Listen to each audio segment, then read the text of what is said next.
Graça e paz, irmãos, muito bom dia. Gravando agora um vídeo da minha nova casa. Esse será o visual do meu novo escritório, né? Nem está montado ainda. A gente mudou para cá tem 2 dias e estamos aqui na montagem das coisas que demora um pouco para pôr no lugar. Mas agora de manhãzinha ainda, não são nem 7 horas da manhã, resolvi gravar um vídeo aqui, né, para fazer uma breve meditação aqui, para não deixar o canal também sem os vídeos, né? Os irmãos pedem, muitos irmãos procuram. E então resolvi gravar aqui um vídeo bem rápido, né? Não sei se vocês conseguem ouvir, não sei se o microfone capta o barulho dos passarinhos aqui atrás de mim, bem gostoso. Estou morando agora em Cachoeira Paulista, no bairro do Baúzinho, que é um bairro bem afastado, assim, bem tranquilo, né? Vou continuar trabalhando em cruzeiro, né? Indo de bicicleta, do mesmo jeito que eu fazia antes, só que agora serão 20 km de bicicleta, 10 para ir, 10 para voltar, o que ajuda muito, né? Na questão cardio, na questão de saúde realmente. Mas Deus preparou para a gente aqui e aqui estamos para a sua glória e honra. Para ser útil, né? Está ajudando os irmãos aqui na igreja, a igreja está começando e um lugarzinho bem tranquilo, bem gostoso. Diz assim o texto bíblico em Apocalipse 20, do verso 11 até o verso 15.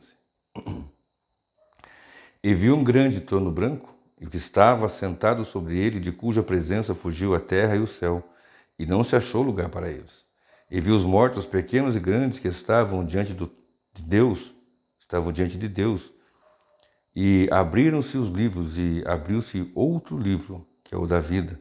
E os mortos foram julgados pelas coisas que estavam escritas nos livros, segundo as suas obras. E deu o mar os mortos que nele havia, e a morte e o inferno deram os mortos que neles havia, e foram julgados cada um segundo as suas obras. E a morte e o inferno foram lançados no lago de fogo. Esta é a segunda morte.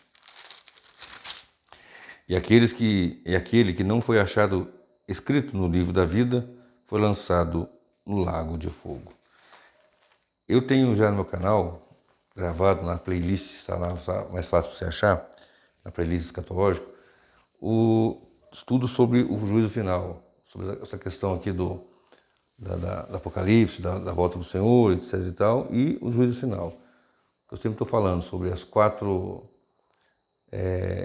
bases para você estudar, né? A Bíblia: criação, queda, redenção e consumação. E aqui nós estamos no fim, onde o juízo final é estabelecido, quando Cristo vem com os anjos do seu poder, como fala em Mateus 25, conforme fala em Mateus 24, conforme fala em 1 Tessalonicenses 4,16, conforme fala em dezenas de passagens. E vai estabelecer o seu juízo, né? Atos 17:31 diz que tem um dia determinado pelo Senhor, que será o dia do juízo. Então esse dia está aqui, anunciado, e nesse dia do juízo final, todos estarão diante do trono do Senhor, todos. 2 Coríntios 5,10 diz que todos devemos comparecer ante o tribunal de Cristo para receber o que tiver feito por meio do corpo, ou bem ou mal, né? E aqui nós vamos ver que foram abertos livros e abriu-se ainda outro livro, e os mortos foram julgados pelas coisas que estavam escritas nos livros. Então, teologicamente, nós temos aqui vários livros abertos e o livro da vida. E os livros que são abertos aqui são livros das obras, daquilo que nós fizemos, daquilo que nós falamos, daquilo que nós pensamos, daquilo que nós omitimos de fazer. Porque aquele que sabe fazer o bem e não faz, também peca, diz o texto bíblico. Logo, esse momento é um momento extremamente crucial, terrível e glorioso ao mesmo tempo. Como será a vinda do Senhor? Terrível e glorioso. Terrível para os ímpios e glorioso para os salvos. Como é o Evangelho? O Evangelho é terrível e glorioso. É terrível para os rebeldes, para os réprobos, para aqueles que negam, que rejeitam, e glorioso para aqueles que são salvos. Porém, eu quero somente salientar aqui no texto, no versículo que diz,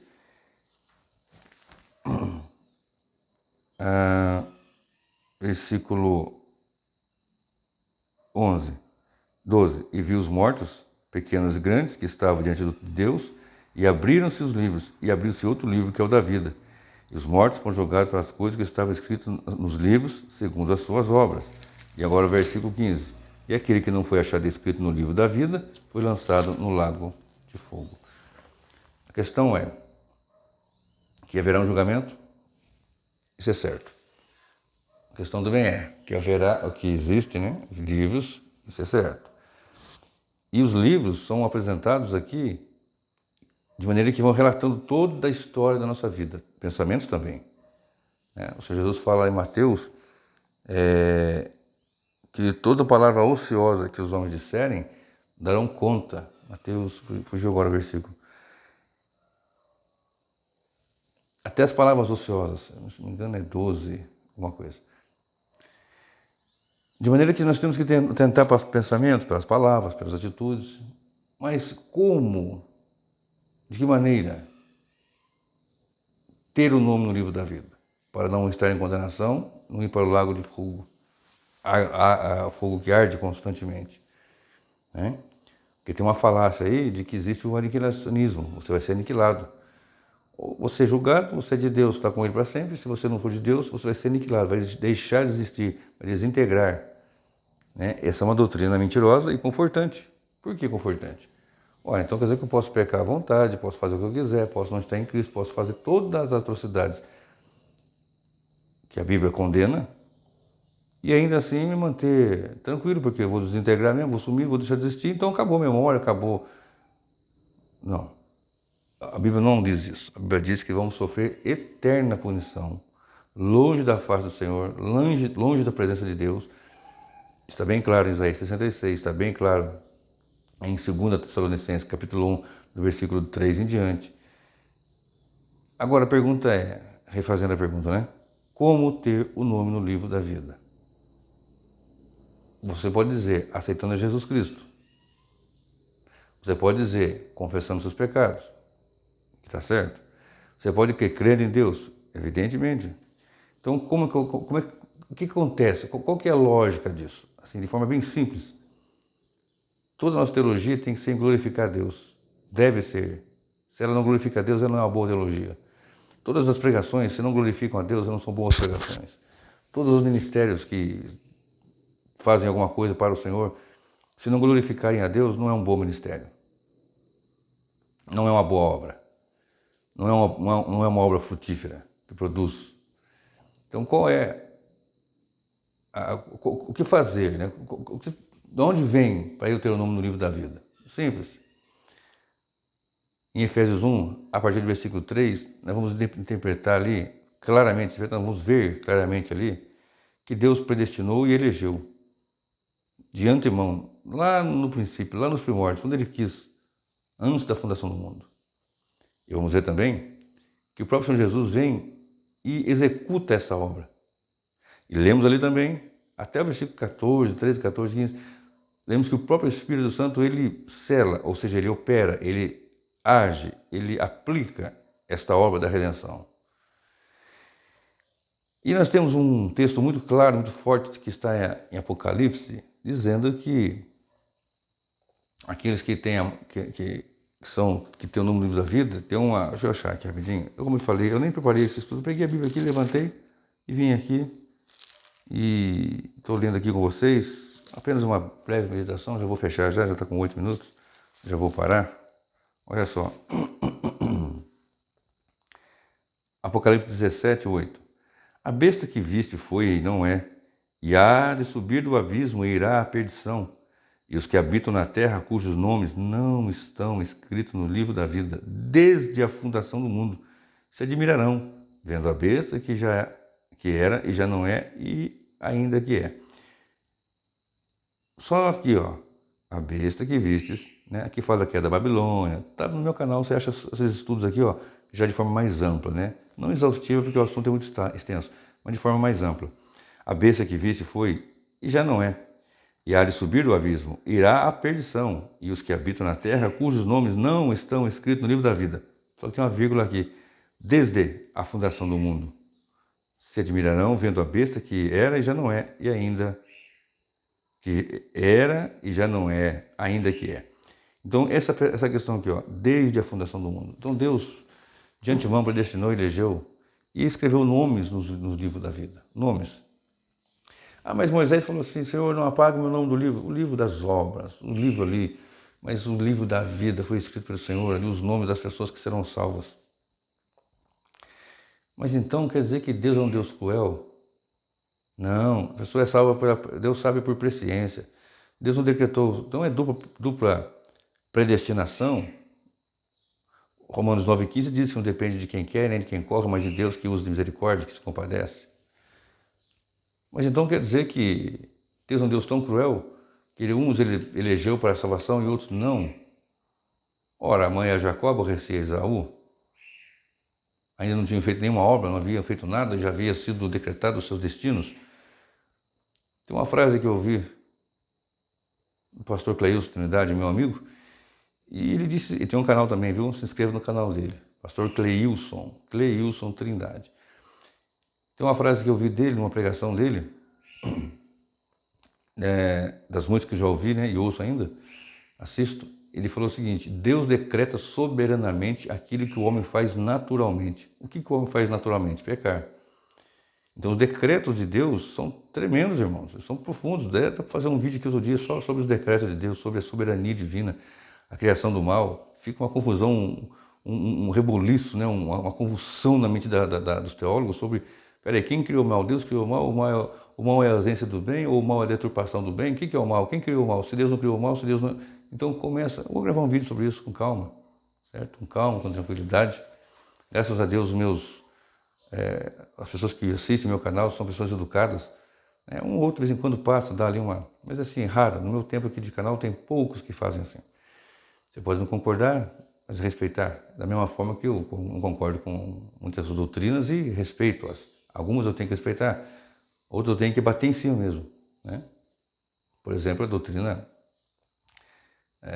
a falácia, por exemplo, da vinda do Senhor em duas vindas. Isso aí não, é um erro, né? À beira da heresia, se não for uma heresia.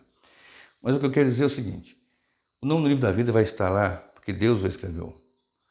O nome do livro da vida vai estar lá porque foi Deus que colocou cada um dos seus nomes. Então não vem com essa falácia de que eu aceitei a Jesus, eu decidi por Cristo, eu tenho livre-arbítrio. Você não tem livre-arbítrio, meu irmão. O único que tem livre-arbítrio é Deus. Adão tinha? Não tinha. E em outro vídeo vou falar sobre isso, né? Vou gravar uns vídeos aqui mais pesados do Doravante, um vídeo mais não digo controversos, né? Mas uns vídeos que vão trazer assim um chocalhão mesmo, né? Porque nós precisamos de uma boa teologia. Boa teologia glorifica a Deus. Boa teologia não traz honra para o homem, mas tributa a Deus todo louvor e adoração. Boa teologia, ela faz com que o homem veja que ele é insignificante, um pecador terrível, não fica colocando o homem num pedestal e sendo aplaudido e Deus no canto, nas sombras, e o homem na luz, recebendo os holofotes e assim por diante. Não. Boa teologia coloca o homem no seu devido lugar. O devido lugar do homem é lugar de pecado, é caído. Porém, aí vem a grande graça de Deus, a misericórdia. Eu quero citar apenas um versículo que está em Romanos 2, verso 4.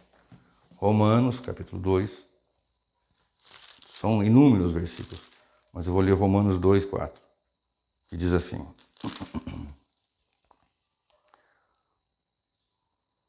eu vou ler o 3 e o 4. E tu, ó homem, que julga os que fazem tais coisas, cuidas que fazendo-as tu escaparás do juízo de Deus? Ou desprezas tu as riquezas da sua benignidade e paciência e longanimidade, ignorando que a benignidade de Deus te leva ao arrependimento? Então essa benignidade, essa graça gloriosa de Deus é que nos leva ao arrependimento. Se você se arrependeu, eu quis Deus. É verdade. Nós somos responsáveis por nossos atos. Eu não gosto daquela expressão livre-arbítrio e livre-agência. Bom, livre-agência porque eu sou um agente livre e eu posso decidir. Mas por causa da queda eu só vou decidir pelo pecado. É uma boa resposta, mas não uma resposta definitiva.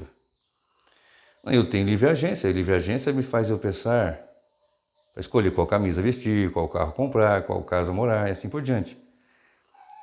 Mas está tudo nos decretos de Deus, não há nada que não foi feito que Deus não decretou. Por exemplo, essa casa que eu estou morando.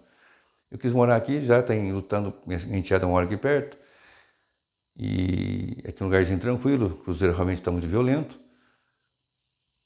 E começamos então a procurar uma casa e achamos uma casa aí para trocar com a nossa casa, e o dono da casa, perto do inquilino dele sair da casa, o dono da casa morreu. E ficamos, apareceu umas 2 ou 3, viemos ver, não gostamos, não achamos interessante, não cabia nossas coisas, assim por diante. E nós até desistimos. Esses dias atrás, a cunhada da minha enteada soube dessa casa, falou com a minha enteada falou com a minha esposa falou comigo, falou, olha, não é, se for por Deus, se for os decretos de Deus, vai aparecer alguém aqui em casa querendo alugar na sua casa, e nós nem colocamos para alugar, nem colocamos placa, nada. Aluga aqui, aluga lá. Se for de Deus, vai ser assim. Pois bem, eu vim ver essa casa, no mesmo dia, a hora que eu estava tirando o carro da garagem, chegou um vizinho. Eu comentei no barbeiro que eu estava querendo alugar a casa. Ofereci a casa para o barbeiro, que eu corto o cabelo. Aí ele chegou e falou, você está alugando na sua casa? Vai, tô. Não tinha nem tirado o carro da garagem. Olha, então eu quero alugar, só estou indo ver uma casa agora. Se eu fechar lá, a gente fecha aqui. E no mesmo dia foi feito isso, exatamente assim, conforme Deus decretou. Exatamente assim. Isso é só um exemplo, não exime as nossas responsabilidades. Então quer dizer que eu vou adulterar porque estava no decreto de Deus. Você quis adulterar. Foi sua vontade. Deus decreta soberanamente o que o homem faz naturalmente. Voltando ao assunto, como então ter o nome no livro da vida? Crer em Jesus Cristo, confessar, né? Crer de todo o coração e confessar Jesus Cristo, se arrepender. Você tem que crer em Jesus, tem que se arrepender dos seus pecados, tem que confessar os seus pecados, deixar os seus pecados. Mas, acima de tudo, crer que Deus é o Senhor que decreta todas as coisas. Você vai se quebrantar diante dele e pedir perdão. Mas quando você estiver pedindo perdão, você vai se lembrar, eu te aceito, Senhor, porque tu me aceitaste. Deus prova o seu amor para conosco em que Cristo morreu por nós, sendo nós ainda pecadores. Deus é o Senhor da história. Digno é o Cordeiro, porque somente Ele era digno de tomar o livro, de olhar para o livro, desatar o livro de 7 selos. E agora, para nós fecharmos aqui, vamos ler só para conforto do coração, porque a Bíblia é um confronto, mas ela é um conforto. E o texto nos diz assim,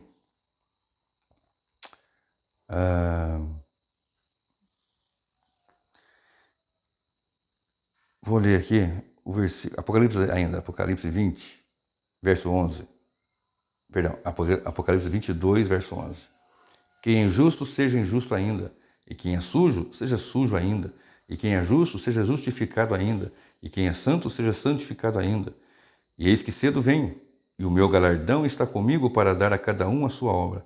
Eu sou o Alfa e o Ômega, o princípio e o fim, o primeiro e o derradeiro. Bem-aventurado aqueles que guardam seus mandamentos, para que tenham direito à árvore da vida e possam entrar na cidade pelas portas. Mas ficarão de fora os cães, e os feiticeiros, os fornicadores, os homicidas e os idólatras, e qualquer que ama e comete a mentira. Eu, Jesus, enviei o meu anjo para vos testificar essas coisas nas igrejas. Eu sou a raiz e a geração de Davi, a resplandecente estrela da manhã. E o Espírito e a esposa dizem, vem. E quem ouve, diga, vem. E quem tem sede, venha. E quem quiser, tome de graça da água da vida. Porque eu testifico a todo aquele que ouvir as palavras da profecia deste livro, que se alguém acrescentar a estas coisas, Deus fará vir sobre ele as pragas que estão escritas neste livro. E se alguém tirar quaisquer das palavras do livro desta profecia, Deus tirará a sua parte no livro da vida e da cidade santa e das coisas que estão escritas. Algumas versões falam árvore, né? Tirará a sua parte da árvore da vida e da cidade santa das coisas que estão escritas neste livro. Aquele que testifica essas coisas diz, certamente cedo vem. Amém. Ora vem, Senhor Jesus. A graça de nosso Senhor Jesus Cristo seja com todos vós. Amém. Pois bem. Vamos ficar para outro dia um estudo mais aprofundado sobre isso, né? Sobre os decretos divinos, sobre o que é supra-lapsariano, infra-lapsariano, né? Supra e infra-lapsário, né? Para entender o que são, o que é, né? A dupla predestinação, se há ou não. Eu tenho no meu canal alguma coisa já sobre predestinação, né? A bíblica doutrina da predestinação. O foco aqui, na verdade, é glorificar a Deus, saber que Deus que dá temor ao homem, para que o homem não peque. É Deus que dá temor ao homem, para que ele glorifique o seu nome. Se há alguma coisa boa em nós, quaisquer que seja, é de Deus. Todas as coisas ruins são nossas mesmas. E o livro da vida, em que Deus escreveu o nome daqueles que serão alcançados, os eleitos. Vamos gravar outro vídeo também, dizendo por quem Cristo morreu? Vamos gravar também? Deixa um comentário aí, se você quer que eu faça um vídeo sobre por quem Cristo morreu. Por muitos, por todos, e quem são esses muitos, e em todos, e que sentido são esses todos, enfim. Vamos fazer isso? Fica essa palavra. Seu nome está no livro da vida desde a fundação e você vai ser alcançado. O eleito vai chegar ao Senhor. Com 20 anos, com 15 anos, com 14 anos, com 100 anos, eu não sei a idade. Mas Jesus não derramou seu sangue em vão, nem uma gota, nem uma gota. E cada gota dele tem um valor inestimável. E aqueles por quem Cristo morreu, ao qual o Pai lhe deu, serão alcançados. Que o Senhor te abençoe e que o Senhor te guarde.